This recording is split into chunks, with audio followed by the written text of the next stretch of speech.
त्याच्यानंतर मी ज्यावेळेस व्यवसायात पडलो त्यावेळेला पण आम्ही असेच म्हशी घेत होतो, म्हणजे व्यापाऱ्यांच्याकडून घ्यायचो. नंतर 2000 सालापासून मी स्वतः जायला लागलो हरियाणाला आणि मी स्वतः जाऊन म्हशी खरेदी करून आणायला लागलो. मग आता तुम्ही ज्या म्हशी आहेत तुमच्या फार्ममध्ये स्वतः इथं तयार केलेल्या आहेत का तिथून जाऊन? नाही, इथं म्हशी आम्ही प्रयत्न केला पण ते परवडत नाही. त्यामुळं आम्ही सरळ डायरेक्ट म्हशी आणतो. ज्या आमच्याकडे जनावर तयार होतात घरची, ती 10-11 महिन्याची झालेली पारड्या मी विकून टाकतो. तुम्ही जी म्हशी आणता तिकडून त्या कशा आणता आणि त्याची काय प्रोसेस राहते आणि तिथं कशा तुम्ही म्हैस खरेदी करताना काय काळजी घेतली? आम्ही म्हशीची जात, त्याच्यानंतर तिचं वय, तिचे ठेवण, हे सगळं बघून आम्ही म्हैस पसंत करतो.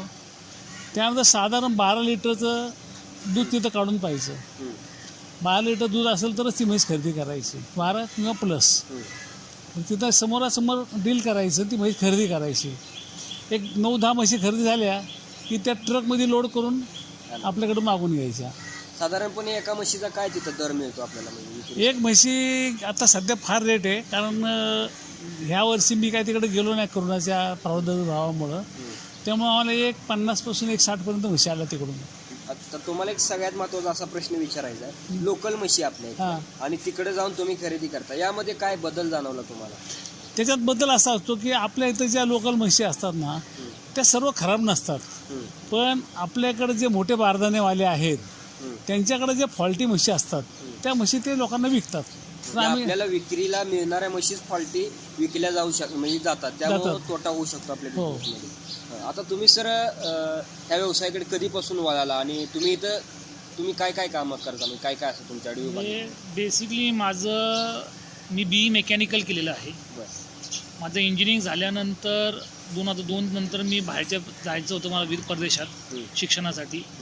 मग मी 2004 साली ऑस्ट्रेलिया इथं गेलो. तिथं मी मास्टर्स इन इंजिनिअरिंग मॅनेजमेंट केलं.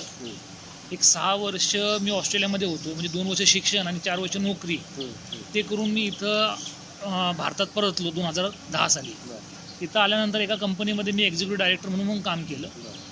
ते काम करत असताना मला स्वतःचा व्यवसाय करायचा होता इंजिनिअरिंग फील्डमध्ये. इंजिनिअरिंग फील्डमध्ये त्या पिरियडमध्ये अतिशय रिसेशन वगैरे चालू होतं आणि जो जम पाहिजे तो मिळत नव्हता, मला ब्रेक मिळत नव्हता. आणि हा व्यवसाय पारंपरिक आमचा एक सेट होत चाललेलाच होता. मग मी या वडिलांचं आमची चर्चा झाली की कुठला तुला धंदा निवडायचा, शेवटी 2 गोष्टी आपल्या फॅमिलीला चांगलं लाईफस्टाईल देता यावं ह्याच्यासाठी आपण कुठलीही गोष्ट करतो. नेसेसरी नाही आहे की तुम्ही इंजिनियर असाल तर तुम्ही इंजिनिअरिंग फील्डमध्येच काम केलं पाहिजे. शेवटी तुमचा अनुभव तुम्ही तुमच्या कुठल्याही व्यवसायामध्ये त्या एक्सपिरियन्सप्रमाणे कसा वापरता ह्याला खूप महत्त्व असतं लाईफमध्ये. मग त्या दृष्टीने मग मी वडिलांनी सांगितल्याप्रमाणे आणि मी एक निर्णय घेतला की आपला हा पारंपरिक धंदा ह्याला आपण चांगला अजून ऑटोमेशन जेवढं करता येईल, म्हणजे फुल्ली ऑटोमेशन नाही म्हणलं तर सेमी ऑटोमेशन काय करता येईल. म्हणजे जर आता मिल्किंग असेल तर ते आज लोक मिळत नाहीत, तर मॅन्युअलपेक्षा आपण बकेट मिल्किंग कसं करू ह्या गोष्टीकडं आम्ही हळूहळू बदलत चाललेलो. आधुनिकतेची तुम्ही थोडं जोड दिली ह्या धंद्यात.